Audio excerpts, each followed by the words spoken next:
દુષ્કર્મના કેસમાં આજીવન કેદની સજા ભોગવી રહેલા આસારામનું સુરતમાં આગમન થયું છે। સુરતના જહાંગીરપુરા સ્થિત આશ્રમ પર પહોંચતા તેમના કેટલાક અનુયાયીઓ દ્વારા ઢોલ નગારા વગાડી સ્વાગત કરવામાં આવ્યું હતું।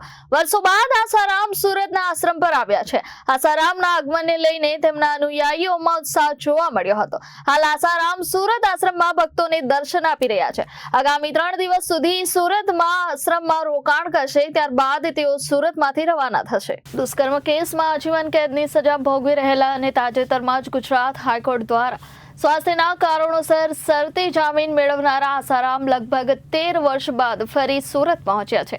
ભાવનગરથી રોરો ફેરી મારફતે આગમન કરનાર આસારામના જહાંગીરપુરા આશ્રમમાં પહોંચતાની સાથે જ હજારો અનુયાયીઓમાં ભારે ઉત્સાહ અને ભક્તિભાવ જોવા મળ્યો હતો।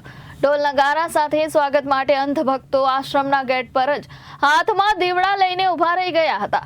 આસારામ આગામી 3 દિવસ સુધી સુરત આશ્રમમાં રોકાશે અને આયુર્વેદિક સારવાર લેશે તેમજ સાધકો સાથે મુલાકાત કરશે।